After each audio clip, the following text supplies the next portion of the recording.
Welcome to the Sound Advice Podcast, a resource for entrepreneurs and small businesses looking for honest insights and go-to strategies for digital marketing. I'm Kelvin, and my wife Phyllis. Hey. And I will share what's working, what's changing, and how to navigate the sometimes unpredictable world of business ownership. Yes, we're experts at figuring things out. Well, figuring them out eventually. And we're here to share it all. The good, the bad, and the stuff we've learned about working at home together every day, all day. So let's jump in.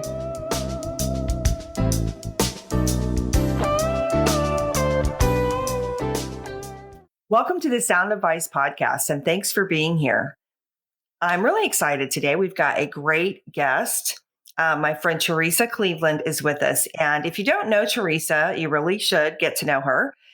She's the creator and founder of the Entrepreneur's Toolbox, which is the only online business management firm that uses a no-nonsense approach to get stuff done. She lives to organize and manage projects for busy business owners and entrepreneurs. Her team handles the daily things that have to get done, and they also plan and manage and execute large-scale launches of pretty cool business programs as well. She's helped create and build over 200 websites, and she keeps up with the latest online digital trends, so she's always able to help her clients in a proactive way. When Teresa isn't providing peace of mind to a business owner, you'll find her at home in Ohio or on the beach in Coronado. So welcome, Teresa. Thanks for being here. Hey, Phyllis. It's so good to be here. I always love getting together and chatting with you. Yeah, so before we jump into our topic today, which is planning for 2019, or just really any kind of sort of advanced long-term planning, really, let's talk really quickly about what is an online business manager or an OBM. For some people might not know, so let's just kind of clear that up real quick. All right. So I just celebrated my 10th anniversary in September, which is kind of crazy working in the online world. Yeah, congrats. Thanks. And so over that time, I have just learned so much about so many different aspects of digital presence. And I started out building websites, as you mentioned, and then, email marketing and videos and just things, as the online world expanded, I just kept up on all of that. And so it was a lot of VA stuff, but I didn't call myself a VA because it was more tech related than administrative. So I went through this whole years of not knowing what to call myself. And I realized that, it was never, oh, hey, here's your website. Good luck with that. There was always more. The relationship continued, and I would help with other parts of the business. So that's where being the online business manager came in. I kept hearing about it. And finally, it felt like, oh my gosh, this fits, because I wanted to get out of the trenches and the actual building of the websites. And so a VA or a tech VA, or whatever assistant you have, they are doing tasks, right? And and then the online business manager just opened everything up for me and my clients, because now I can oversee all of that. And instead of just building a website or working on a Facebook Live or one particular thing, I'm able to manage all the parts and processes of that for our clients. And so we have a team at the Entrepreneur's Toolbox that the client can utilize, or I will come in and manage the client's team that they already have in place. Or if they want to hire someone, their own team, I can help in that process and then manage that team. Right, which is awesome. And you're right. I think the path to getting here, right, you've always, I feel like because I've known you for a long time, I've always seen you, like you mentioned, when you built somebody's website, you didn't just sort of build the website and sort of hand it off and then, sort of sign off and leave, right? You were always helping them figure out what's the best way to connect with your audience. What's a great idea for, maybe an opt-in offer. What's a good way to do this? All those kinds of detailed things that sort of go hand in hand, but aren't really part of truly just building a website. Right. So it's that thing, what's your next best step to reach your goals, right? And so there's a lot of strategy that's in there as well. So I think in the simplest terms, an online business manager, you think like of an office manager. Mm-hmm. If you have a brick and mortar business, you have the online or the office manager who is not answering the phones and greeting the patients as they come in, or, whatever the case may be. She's managing all those processes to make sure that everything is running smoothly and the business owner's goals are being met. Oh, yeah. That's a great way to put it, too. I think, and relating it back to the goals of the business owner, right? They have you know, their business that they want to run, and they want to be invested and involved in doing the work that they're the best at, and then allow you to manage everything else. So that's great. That's a great way to explain it, actually. So good. Yay. So let's jump into our topic. When we're recording this, we're in, mid-November, and it's, we're heading into 2019. But the things that we're going to talk about today can be applied anytime. So if you're listening to this at another time, any kind of advanced planning, whether you do some quarterly planning or annual planning or whatever, the way that you like to organize yourself, these topics or these kinds of ideas and things will be helpful. So let's talk a little bit about it. A lot of people, I think, Teresa, like the idea of planning. I think we know you and I have talked to before about the whole. Sometimes people even get stuck in the planning to plan, right? So they're going to plan to plan, and there's a lot of sort of busyness around some of that, and maybe executing the plan sometimes gets lost in the shuffle. So let's first talk a little bit about, the best ways to get started with an effective plan, whether for the next year or even if we're just looking at the next quarter, next month, that kind of thing. What are a couple of key things people can do to get themselves organized, get themselves started? Oh my gosh, who doesn't like to plan? It's exciting, right? Because you have this blank canvas that you're just like, oh my gosh, I get to plan. And it's so exciting. And then when you actually roll up your sleeves, I know for me, when it's time to actually roll up your sleeves and do it, it's like, oh man, this is work, because you have to know some stuff ahead of time. I would say before anything else, you have to plot some time on your calendar that you're going to do this. Otherwise, it's that planning to plan. I'm going to plan. I can't wait to plan. And then except it never happens. So put some time in your calendar to sit down where no distractions, where you're going to be able to plan. To prep for that time, you want to get whatever metrics you have for the previous quarter, the previous year, any metrics that you have, you want to get those out, back to the last year. And sometimes it's even helpful to look back 2 years if you're continuing with some of the same courses and things like that. But you have to be able to look back before, in my opinion, you have to look back before you can move forward, because you want to do an assessment. You want to see what worked, what didn't work. And here's what a lot of people, this piece catches some people, because you may look back and say, oh, wow, that didn't work. That course didn't sell, or, that webinar or that planner or whatever it is. But what I would suggest is looking at it a little bit deeper, because what you want to think about why it didn't work. Maybe you didn't put enough resources on it. Maybe it was a bigger project than you thought it was going to be. Maybe some things fell through the cracks. So it doesn't necessarily mean that planner, that webinar, that course wasn't good, or that it wasn't a good fit for your audience. It may mean that you just didn't put all the resources together for it that you needed.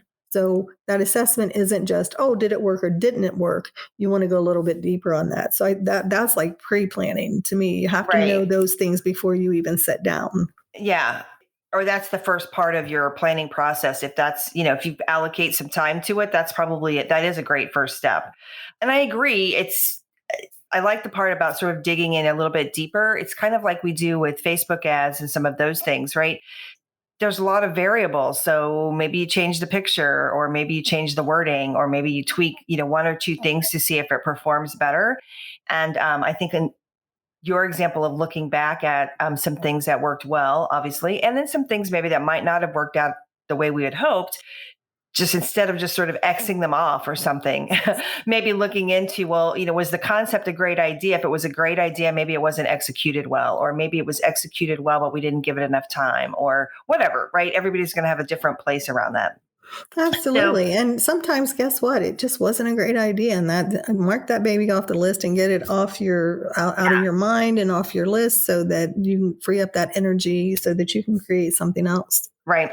Well, and now I'm glad you used the word energy, because I think sometimes too, I think that's a great way to assess some things, right? Do you still feel really good about it? Does it feel good to you? Does that, whether it's a specific program or a course or a webinar, or maybe it's content that you were creating regularly, does it still feel good? Do you still have good energy around it? Do you still enjoy doing it? Is it still sort of resonating with you? Because if it's not really resonating with you, it's probably not resonating with your audience either. Right, because energy is everywhere and it's going to come through. And so if it doesn't light you up anymore, that might have been the reason that it failed. It would seem like a good idea. So and so was doing something similar and was Yeah. hugely successful. And then, once you got into it, it's just like not in your zone. It's not the thing that lights you up. So then it becomes this drag on your energy and that comes through. It definitely does. Okay, so we've done a little bit of evaluation and we've taken a look at that, and now we're on to the next phase of planning. So what would you suggest we do next? So something that's been really successful for my clients is, if you're looking ahead for the coming year, is to break it down into quarters. So maybe you have 4 main areas that you're going to touch on each quarter. So then within those quarters, then you can break down for each month. So let's say you're going to do a blog post. Some people, when they think, oh my gosh, 52 blog posts, what the heck? But if you break it down that way, you're only doing 12 or so each quarter. And when you break it down to topics, so then you've got each month now. So everything's supporting that main quarter topic that you're putting out there for clients.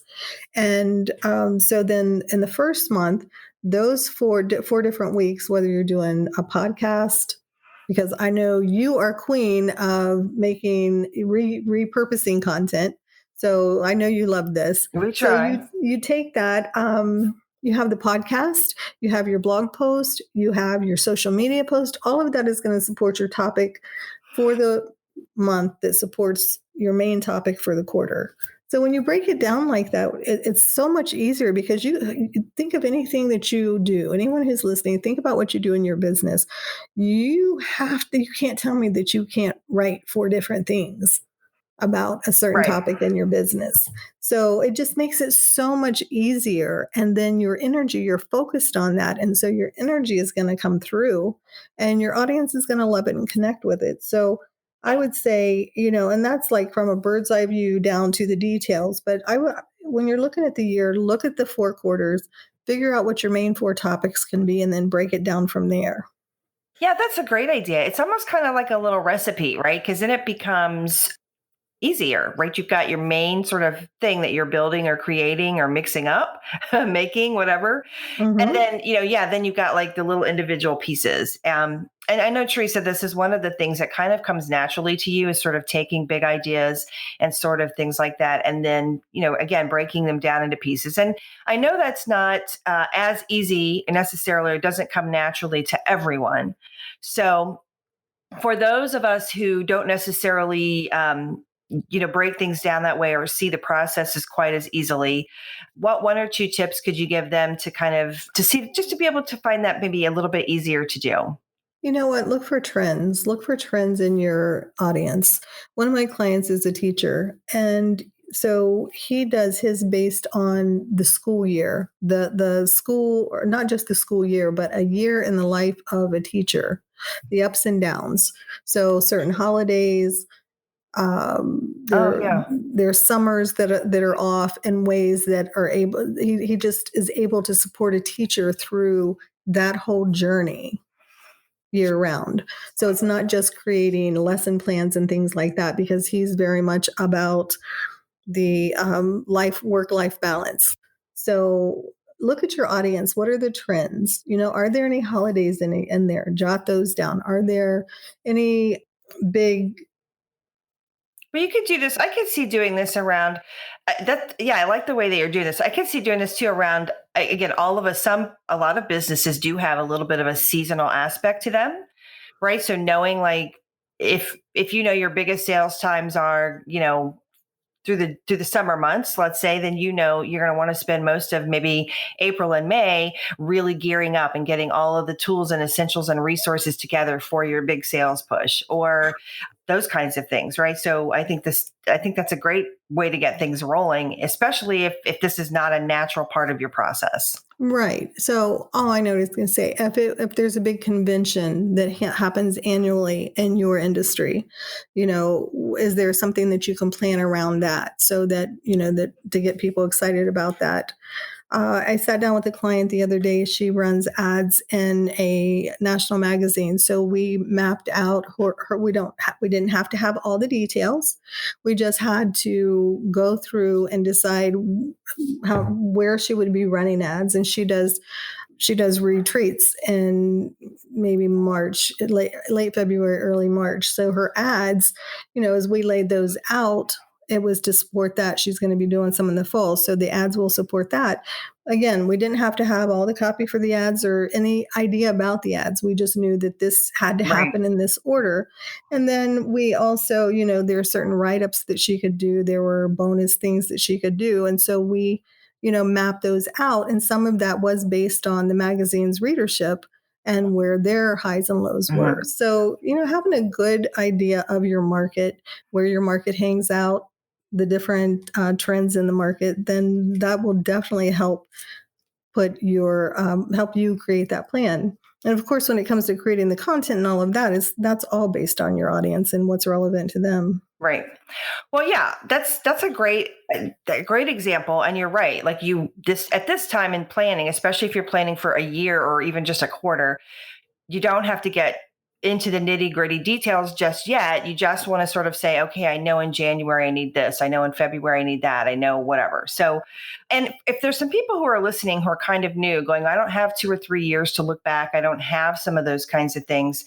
I think, again, one of the things you can do, and you've touched on it several times, is ask your audience. If you're kind of new, even if you just have a handful of clients so far, ask them what they found helpful and useful, and they'll tell you, right? So then you can start sort of looking, or ask them what they see their goals being for the first quarter of the month, or the quarter of the year, excuse me. What do they see that they're going to be working on the most? What's most important to them?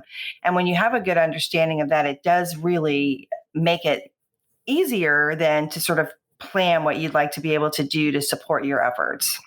Absolutely. That's one of the first questions that I ask even a prospect, who wants to talk with me about hiring me is, what are your next 3 projects? What do you have coming up? Right. Because you've got to start somewhere. Right. And a lot of people don't. I remember when I didn't, and it used to seem, oh my gosh, I look back and I would just like pull my hair out because it was like, how am I supposed to know? How am I supposed to know? Well, then you do. If you don't know anything, well, we start with Google, right? Right. Let's Google some things. And, and then you start, if you're out networking or you're in groups or whatever the case may be, just ask people, ask others who may be in the industry, ask, obviously, if you have any clients. And then that was the thing. I didn't have any clients at the time. And it's like, then you really feel like, well, how the heck am I supposed to know? But, you just ask other people who would be your ideal audience, hey, what would this appeal to you? What would? If this doesn't, what would? And you just gather information. I mean, for everybody that's starting out, that's kind of your number one job, is you are just out there gathering facts. Yeah. Well, and I think this applies really to anybody, no matter what phase of your business you're in. The better that you understand the people who are already consuming, buying your products and services, just the more and the closer you can get to those people, and the more you can understand what they like and what they need. And it's not just sort of like, oh, they like this book or they like this particular course that I taught. It's also about, their buying journey, right? Like, how do they get to it? How do they make those decisions? And some of that takes a little time, but again, that's part of the process, right? The more that you do, when you mentioned webinars, so you do a webinar and maybe you do a little survey afterwards. Did you like it? Was it helpful? What would have been more helpful? Was there something you felt that was missing? Those kinds of things. So I feel like we're getting you and I could talk about this forever. I know we're getting a little bit off track from the planning plan part, but I think this is helpful though, because I think sometimes, again, you and I both have had this experience too, when you're really close to your own stuff, being able to pull back and see the work that you do through the eyes of a client right, can be hard. And so you have to sort of be able to just get yourself mentally in a place where you can look at things through that lens. And I think that's definitely helpful. And it's definitely going to make your planning a lot more effective. And when you get into the execution part of your plan, it's mid-February now and you're in the middle of doing all of these things, they're definitely going to be more effective. It's going to come together more easily because you're kind of clicking on what your audience wants to hear from you and wants to see from you. Exactly. And you know what? Your planning muscle is no different than any other muscle. The more you use it, the easier it becomes. Oh, that's such a great way to put it. And you're right. You're right. You can't just be like, oh, once a year I'm going to try and do this and then sort of wonder why it's not easier. Well, yeah, because as you map out that big picture for the year or the quarter, then you're going to start, anything I say, you have to start at the end and plan backwards. So at the very least, I think a 6-week lead in time is great because then you can say, okay, I want to deliver this in 6 weeks. What is it going to take? What am I going to need to do that? And so when you lay that all out in front of you, so whether it's a webinar, whatever, we break all those processes down into bits and pieces. We put it into teamwork. We assign it to the people to get each part done. But you have to be able to do that. You have to give yourself enough time to do that. But just because you do it for the quarter or for the year, that doesn't mean you just like pop it up there on the wall and say, yeah, that's what we're going to do. There's more work that comes with that where you have to actually sit down and write in the details and plan that out. Right. Yeah, you're right. And I think you mentioned teamwork. I think this is a good time to transition quickly to tools and resources. So I know you use Teamwork. I know you and I both work with somebody that uses Basecamp, which is a little bit more about like maybe assigning tasks, but it also, you can set up processes there as well. I know. So just kind of cover those briefly. We could probably do an entire podcast about teamwork alone. So let's just kind of touch base Absolutely. on that you've used and that maybe some of your clients have used. So I've tried quite a few out there: Basecamp, Asana, Trello. Teamwork is just, I love it because it's the way my mind works, because you can put oh my gosh, I actually just did a blog post about that. So people can check that out on the website. But with what you want, I feel, with Teamwork, with Basecamp, you assign the task. Asana, I think they say it's supposed to be called, but you can put all that in there, and you want to be able to have due dates, and so that nothing falls through the cracks. So your whole process is in there, and you can do that with Basecamp and the other ones. Not all of them, but I would suggest, trying out a few, and most of them have a free trial. I will say, because I love Teamwork so much, if you are new, under 2 years in business, you can apply for a free account. And I think nice. And I think it's free for a year, maybe. I can't remember the exact details on it, but they do have that, and it's a phenomenal program. So, and it worked the way that my mind works. So, but there are the other ones, and people have. ClickUp is another one I'm hearing a lot about. I haven't checked it out yet, but I hear that's pretty robust as well. So you have to try a couple. I wouldn't maybe you do your blog post, try to set up, whatever your blog post process is in each one of them, so if you do a blog post for the month, and then if you then post it to social media and all of that, put that process, because it's a pretty basic one and it's repeatable. Right. So try that on different ones and see, which one works for you. And even if you don't have a team member yet, that doesn't matter. You still don't want things falling through the cracks. Oh my gosh, I did an offering once, sent it to everyone except the people. I did it all right on social media everywhere, except I forgot to send it to my list, that's who I created it for to begin with. Oh my. So it's just one of those things. Yeah. You're all these moving parts and pieces. So plug it all in. And if you don't have a team member, that's okay. Just put, if you want to test out the capability as you think about bringing a team on, you can say, you can create like a fake team member, like the blog post girl. Right. And assign it to her, but check them out. Right. I think, I hear a lot about Asana, Teamwork, Basecamp, and then, like I said, ClickUp. So, Trello, a lot of people are in love with Trello. And Trello makes my head hurt. So it's not as robust as I need it to be. But try those. And if you want to try Trello, but try that with a really simple process Right. to see amongst each of them that you can do the free trial in and see which one works for you. Okay, great. That's very helpful. I didn't know about that teamwork program, so that is kind of cool. We'll make sure and put some information, or at least a link to some information in the show notes as well.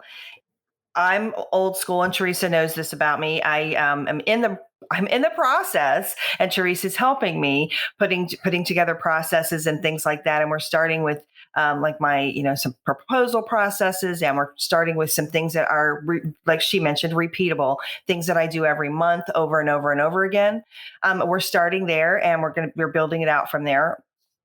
So, but one of the tools that I use is Teresa's planner that she developed. And I want to mention it because I'm a little, in this regard, this works for me so well because I'm old school and I actually like making lists. I like sort of checking things off. Now, these are not, I don't do entire processes there. These are sort of the things that I need to happen, or maybe it's where I also keep track sometimes of deadlines or things that I need to do for my sound advice business, not necessarily for clients, right? So I just would like to make sure people know about the planner, Teresa, because I think it's great. I've been using it for a while and I really enjoy it. So let people know where they can get the planner and give them a little bit of info about it. So, and it's so funny because I always forget about the planner because it's just, something that's there and I use it. It's great to use it in conjunction with either your Google or your Outlook calendar and your, whatever program you're using. If you're using something like Teamwork, for me, the Get Results Planner, and it is just like my business. It's the no nonsense approach to getting stuff done. Right. Thank you.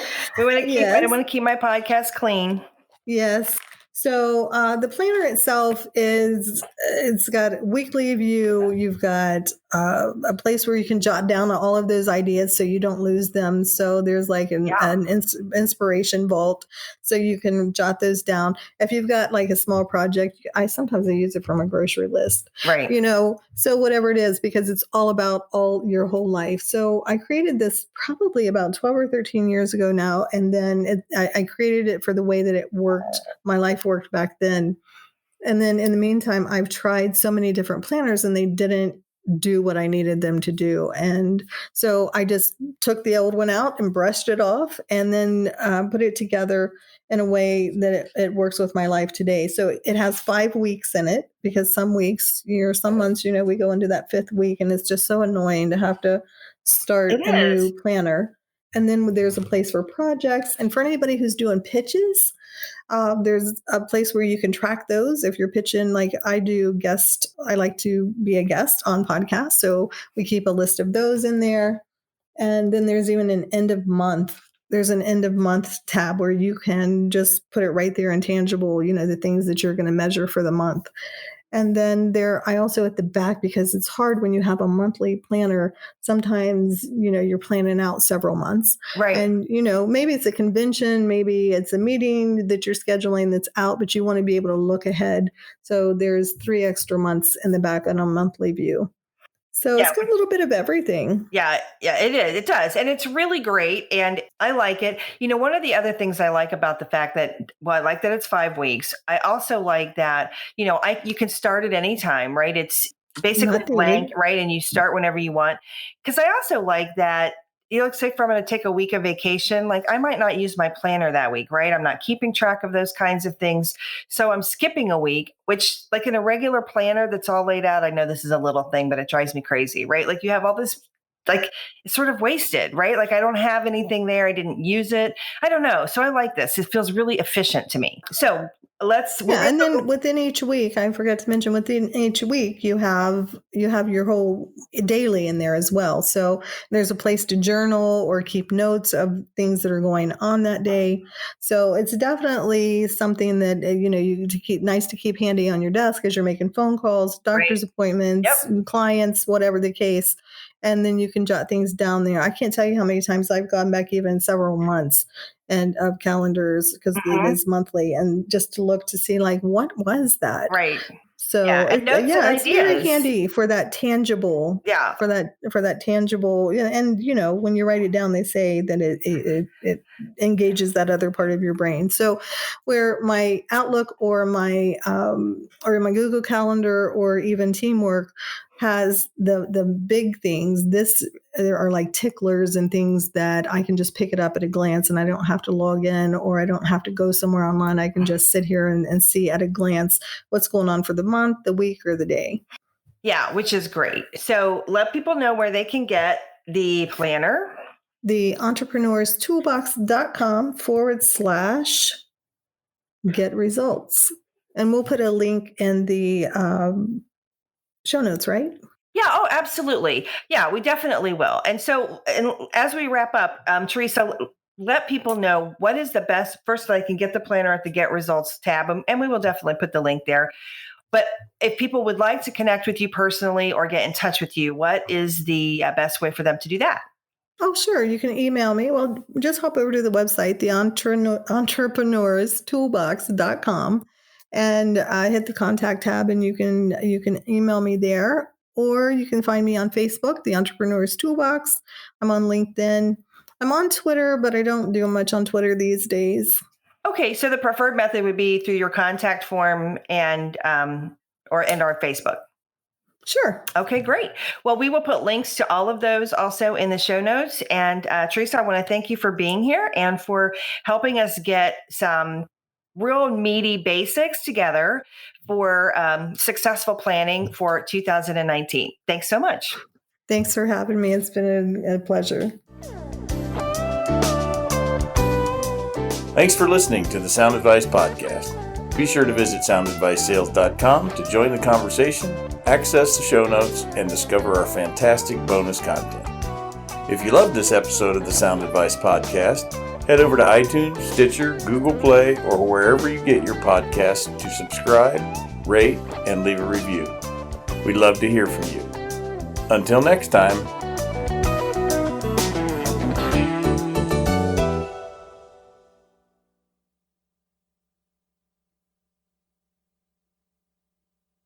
This podcast is part of the Sound Advice FM network. Sound Advice FM. Women's voices amplified.